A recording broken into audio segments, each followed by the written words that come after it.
कंजूस सास की कहानी। जमाना बदल गया है लेकिन कहानियां वही रहती हैं। यह कहानी है एक कंजूस सास की जिसका नाम था कमला देवी।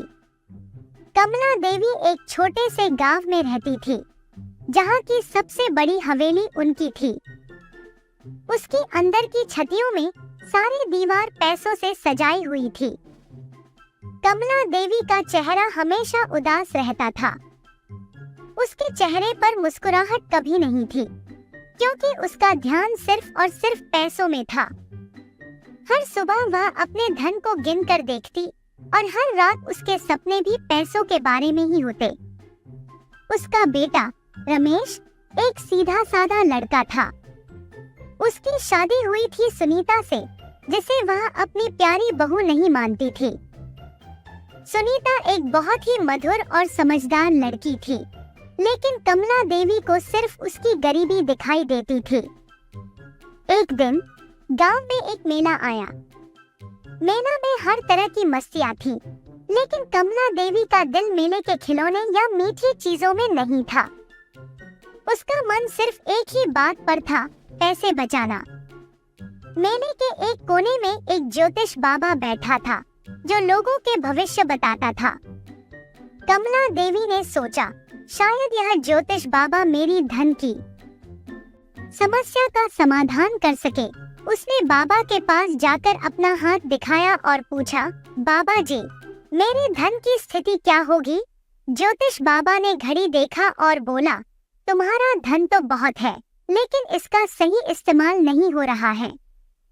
तुम्हें अपने परिवार के साथ समय बिताना चाहिए वरना तुम्हारा धन तुम्हें दुख ही देगा। कमला देवी ने बाबा की बात को सुना लेकिन उसने उस पर ध्यान नहीं दिया। उसका मन सिर्फ पैसों की परवाह करता था। वह मेले से वापस आई लेकिन उसके मन में ज्योतिष बाबा की बात घूमती रहती थी। कुछ दिनों बाद कमला देवी को एक लॉटरी का टिकट मिला। उसने सोचा यह मौका मुझे जिंदगी में एक ही बार मिलता है। उसने टिकट का नंबर देखा और जीत लिया था लेकिन उसका चेहरा मुस्कुराने की बजाय और भी कड़वा हो गया। उसने सोचा अब मुझे अपने पैसों का हिसाब रखना होगा। मैं यह पैसा बचा कर रखूंगी, कहीं यह मेरे बढ़ते हुए धन में मिल जाए। रमेश और सुनीता ने देखा कमला देवी के चेहरे पर कुछ अलग सा है। उन्होंने पूछा, माँ क्या हुआ? आपको तो खुशी होनी चाहिए ना?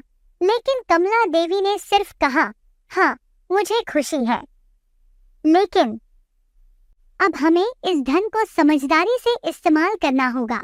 उन्होंने लॉटरी का चेक बैंक में जमा कर दिया और अपने घर की छोटी मोटी जरूरतों के लिए ही इस्तेमाल करने का फैसला किया।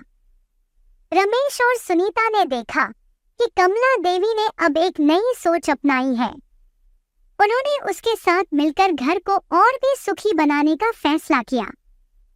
धीरे धीरे कमला देवी ने अपनी कंजूसी से मुक्ति पाई और अपने धन को समझदारी से इस्तेमाल करने लगी। उसने अपने बच्चों और उनके परिवार की खुशी के लिए खर्च करने का फैसला किया। उसने समझा कि असली खुशी धन में नहीं, अपनों के साथ समय बिताने में है। इस कहानी से हमें यह सीख मिलती है कि धन की कदर तो जरूरी है लेकिन सिर्फ धन पर अधिकार नहीं। असली खुशी प्यार और समझदारी से जीवन को जीने में है। कमला देवी की कंजूसी ने उसे अनमोल रिश्तों से दूर कर दिया लेकिन उसने समय पर इस पर विजय पाई और अपने जीवन को खुशी से भर दिया।